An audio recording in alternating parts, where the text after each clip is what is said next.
Good morning student. आज हम discuss करेंगे page number 49 chapter number 4 clinical thermometer. इससे पहले वाले वीडियो में मैंने आपको बताया था कि डिग्री सेल्सियस से फ़ारेनहाइट का क्या फार्मूला है।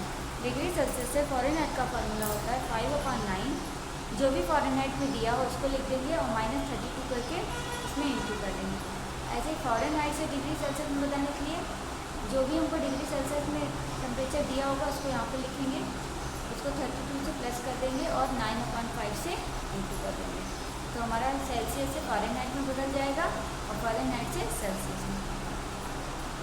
इसके बाद आज हम डिस्कस करेंगे clinical thermometer. A clinical thermometer use to take the body temperature of a human being. It is also called doctor thermometer.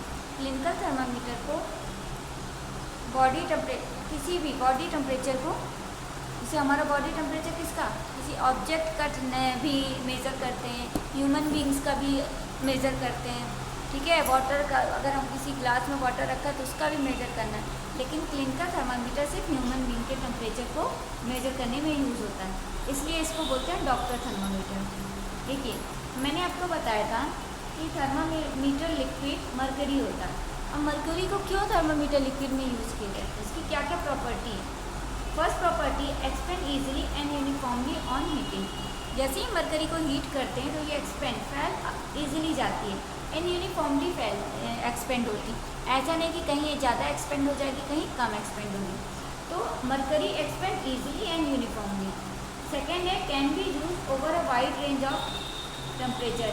ये कितना भी हाई, मतलब बहुत हाई रेंज तक टेम्परेचर ले जाने पर भी ये इसको बेयर कर सकती है। ईजिली विजिबल, शाइनी सरफेस होने के कारण इसकी ईजिली विजिबल है। एंड ओपैक एंड शाइनिंग है। ईजिली विजिबल है, ओपैक है एंड शाइनिंग है। हम पढ़ते हैं ना, 3 टाइप के होते हैं, एक होता ओपैक, एक होता ट्रांसपेरेंट और एक होता ट्रांसलूसेंट। तो हमारा ओपैक है। Does not stick to the sides of the glass tube. ये ग्लास ट्यूब से स्टिक नहीं होती है। अगर स्टिक हो जाएगी तो क्या होगा, दोबारा इसको वापस आने में टाइम लग जाएगा और गलत टेम्परेचर आ जाएगा। अब हम क्लिनिकल थर्मामीटर के बारे में पढ़ते हैं, डिस्कस करेंगे आज।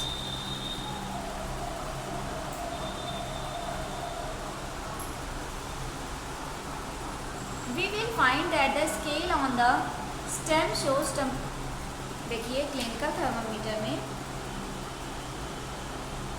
सबसे पहले हम ये देखते हैं कि एक स्केल है। देखिए, दिखा रही है ना हमको।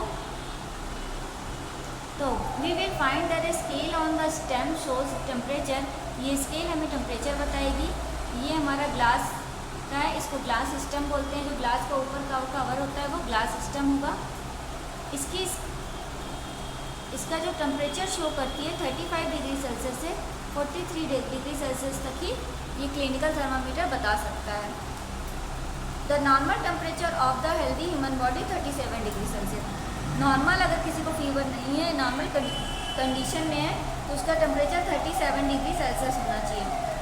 And it never drop to 35 degree Celsius और राइज टू 43 डिग्री सेल्सियस। ये कभी भी 35 डिग्री सेल्सियस से लेस देन 43 डिग्री सेल्सियस से मोर देन नहीं होना चाहिए।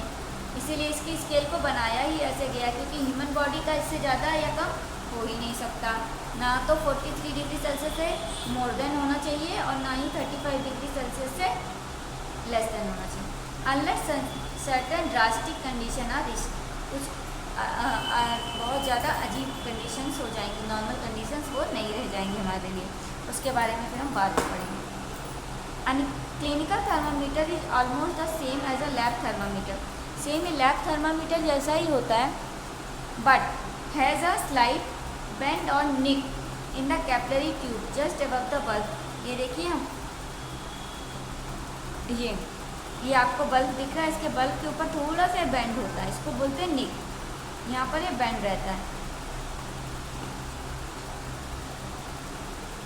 But has a slight bend और nick in the capillary tube just above the bulb. To check the body temperature, the thermometer is normally placed in the mouth.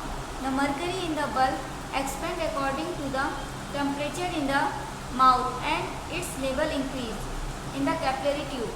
We take out the thermometer from the mouth after keeping its bulb in the mouth for about a minute and read the marking on the scale to know our body temperature. हम क्या करते हैं temperature measure करने के लिए सबसे पहले इस साइड से, ठीक है, बल्ब साइड से कभी भी हम टेम्परेचर में उसको पुट नहीं करते।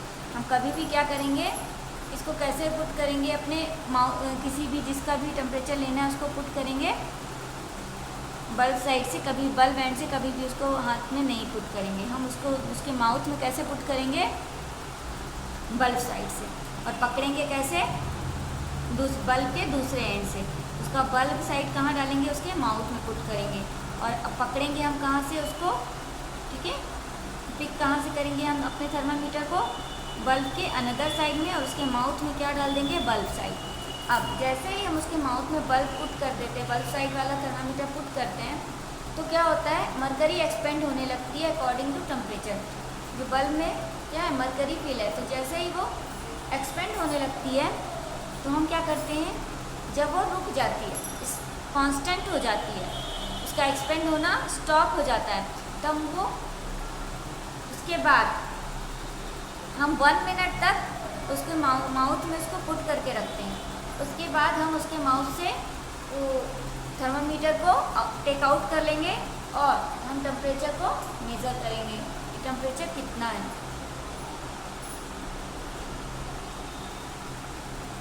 Why does the temperature in a clinical thermometer drop when it is taken out the mouth? Actually, when the thermometer is taken out the mouth, the mercury is then the bulb contract or temperature outside our body is normal, less, and the mercury column break at the nape. Thus, the level of the mercury remain constant even after taking the thermometer out of the mouth. क्या होता है, जैसे ही हम thermometer को अपने mouth से take out करते हैं तो वापस मरकरी वापस कहाँ चली जाती है, बल्ब में। ऐसा क्यों होता है, वाई, जैसे ही हमने टेक आउट किया माउथ से थर्मामीटर तो हीट क्या हुआ, पहले हीट ज़्यादा थी, राइज थी हमारी बॉडी टेम्परेचर की, तो हम जब एटमॉस्फेयर में आए, नॉर्मल कंडीशन रूम टेम्परेचर में आए, तो हीट क्या हो गई, थर्मामीटर को कम हो रही है हीट, तो वो क्या हुआ, वापस अपनी नॉर्मल कंडीशन में मरकरी आ गई। The mercury in the stem is brought back to the bulb by giving a few soft jerk with your hand before the thermometer is used again. हमें हमेशा थर्मामीटर को दोबारा यूज़ करने के लिए, ठीक है, अगेन यूज़ करने से पहले उसको क्या करना चाहिए, जर्क देना चाहिए, धक्का देना, उसको हिलाना चाहिए। क्यों, ताकि मरकरी वापस हमारे नीचे सबसे उसके बल्ब में ही रहे, कहीं ऊपर आके हमको गलत टेम्परेचर ना दे, क्योंकि जर्क करने से वो पूरी तरह से बल्ब में ही रहेगी। तो ये हमारा था थर्मामीटर को कैसे यूज़ करते हैं। अब हम हमारा एक है निंग, ठीक है, what is Ning? Ning is a sharp twist in something long and narrow. Ning means होता है जो शार्प हो, ट्विस्ट हो, मुड़ा हुआ हो, एंड लॉन्ग एंड नैरो। तो हमारा निंग क्या हुआ, निंग means sharp, twist, long and narrow. हम एक एक्टिविटी करते हैं, activity 4.2, to observe the body temperature of different person, make a chart of body temperature of yourself and 2 members of your family. हम क्या करेंगे, डिफरेंट लोगों का, डिफरेंट पीपल्स का, अपनी, ये हमारे फैमिली मेम्बर्स हो सकते हैं, हमारे फ्रेंड्स हो सकते हैं, उनका बॉडी टेम्परेचर मेज़र करेंगे और उसका एक चार्ट बनाएंगे। तो measure the temperature at the same time every day and for at least a week. Record the temperature in the table given below. हम क्या करेंगे, सीरियल नंबर पहले लिखेंगे चार्ट में, फिर जिसका मेज़र करना उसका नेम। अब उनके 7 डेज़ में Monday, Tuesday, Wednesday, Thursday, Friday, Saturday, Sunday, जब जिस दिन भी हमने टेम्परेचर मेज़र किया उसको हम लिखते जाएंगे। Do you find any difference in the body temperature of different person?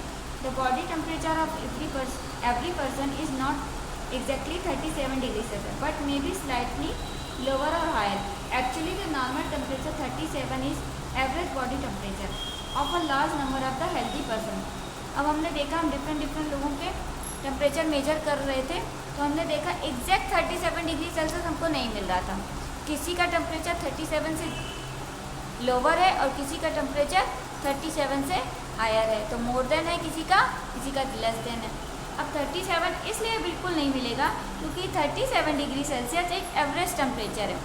जब बहुत सारे लार्ज नंबर ऑफ पीपल जो हेल्दी पर्सन थे, उनका हमने क्या टेम्परेचर मेज़र किया और उसमें से जो हमको सबसे एवरेज, सबसे मैक्सिमम टेम्परेचर मिला वो था हमारा 37 डिग्री सेल्सियस।